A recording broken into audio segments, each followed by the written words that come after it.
Welcome everyone to another Jerry's Old Guy Review and one of my favorite segments. Ask a question, get an answer. Big Chungus edition. So everybody, let's welcome Big Chungus to the channel. But let's also remind him that you don't leave me some nice comments with some good questions in it and just think I'm going to answer them in the comment section.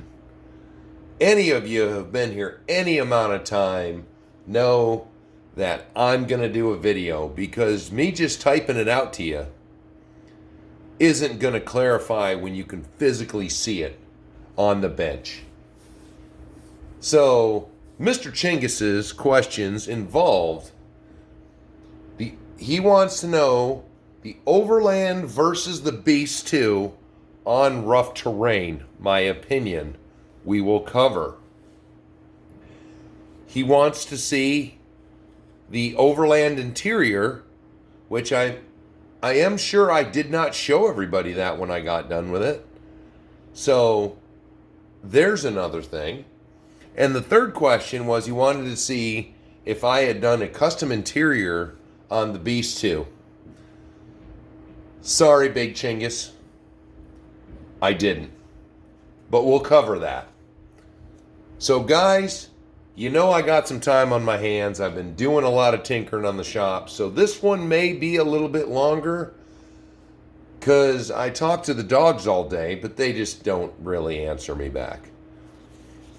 So, first thing, Big Chungus, or Chungus, I could be saying it wrong the whole time.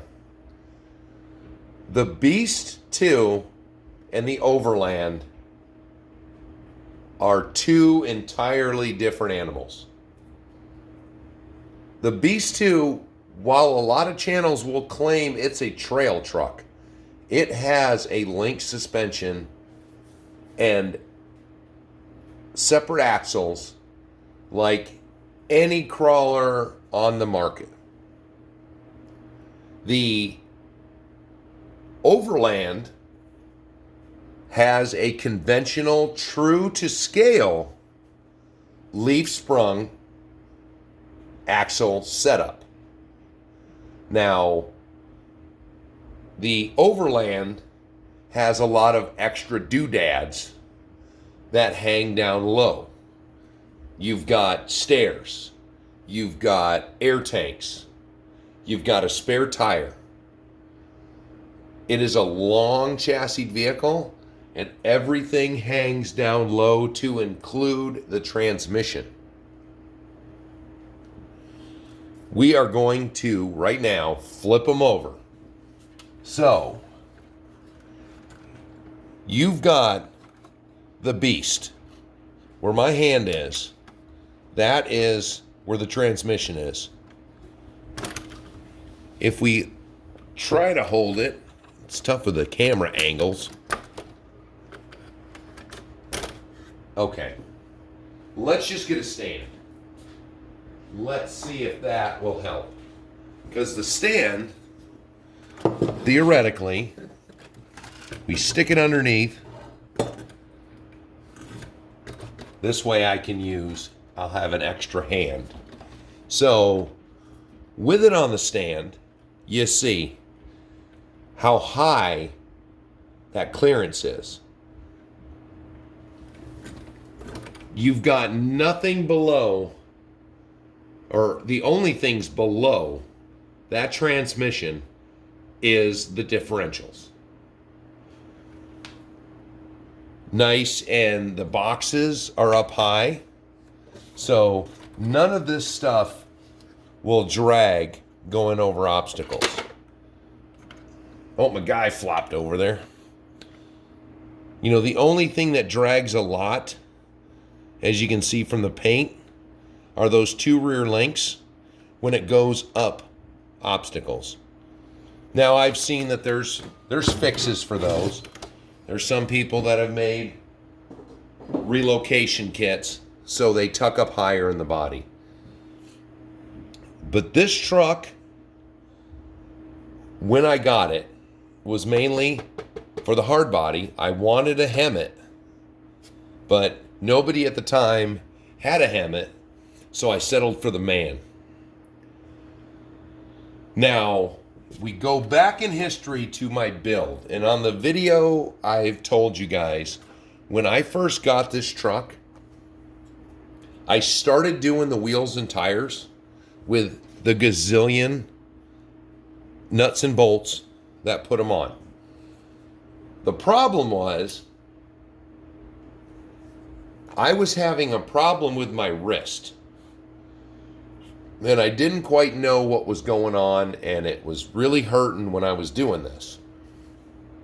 Come to find out, I needed surgery on my wrist, had wrist surgery, was down for a while. This truck got put back in the box, put up on the shelf for a year. And like I said in my video about it, oh, what a dippity-doo I was for putting it up. Because once I got to putting it together, a year plus down the road, you know, this first time using styrene body, other than a little bit of a mishap putting the lower tray together underneath it, it was flawless. But meanwhile, I got so into the instructions that I didn't even conceive about not being able to go back and putting an interior in until I had actually put the roof on, and was like, what the hell?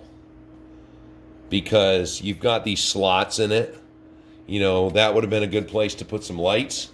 I could probably get lights mounted, but then it would have been nice to run a line, drill a hole in the middle of the deck here. There's a bulkhead to the electronics bay. Would have been nice. But at that point, I was so carried away with just putting it together. And even to the point I painted everything, but I was not, and I'm still not, really into styrene work. So the only way to do a dash in that would have been all styrene work, which, you know, it's possible down the road I might be able to get that all apart, clean it all up really good, put an interior in it. But for what I use this truck for, yeah, as you can see, it's still muddy and dirty from driving around. It is fabulous how well it works out there for what it says it is. You know, you build a hard body like this and you worry about wrecking it. This truck, I've done some good side hilling with it.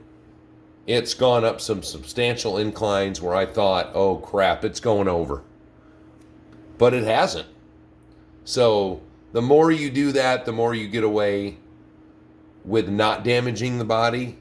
It'll make you a little more ballsy. So eventually I'm going to roll this over on the rocks. It's going to slide down pretty good.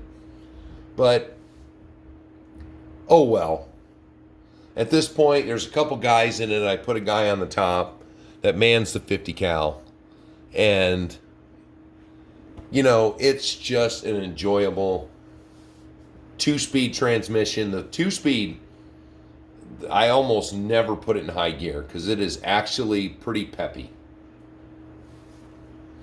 So, when it comes to the two side by side, you just can't really compare them. Now, I know everybody, I've told you 100 times, and it's just hasn't gotten any work done other than getting tore down. So here we go. Same concept as the other truck, except for I don't have a flat spot to put it on. But this constantly gets hung up on things. These air tanks and the ladder constantly get hung up on things. There's no skid plate of any kind underneath the transmission. So even that gets hung up. And you've got more doodads on the other side. You've got a fuel tank. You've got a fluid tank of some sort. They hang down pretty low. So that's more things to get hung up. So this truck is more for looking good and more scale driving than anything you would do with the Beast 2, because the Beast 2 is just more capable. And that in a nutshell is that. And all the else I can do is wiggle the camera and open the door, and we'll see how good my lights are. So, painted the inside, did the doors, went with a interior. I was going, since this was, a dark grayish metallic color, I just went with a tan. You go inside, did the seats in a gray. It's a different gray than the truck. It's got so many doodads on it. It's tough to see everything in there. Steering wheel, dashboard, all the switches, shifter. Let's see if we can go through the backside here. No, it's going to just reflect. All the vents in there are done up. This has been tricky finding a guy that fits in there. I know a lot of people use, little action figures. I've pretty much got a bunch of those Halo guys, so. The joy of kids. So same thing on this side, except I got the volume control here for the sound kit, since all the electronics now reside in this area behind the seats. Did up the cup holder area. A lot of people were, I didn't think it looked so good, but it came out looking kind of woody. First I did it with a black Sharpie, and I didn't really like it. So I went back over it with a brown Sharpie, and it ended up kind of looking like wood. So I left it, did the chrome accents. I put a little black anti-grip thing back there to cover up the electronics a little bit.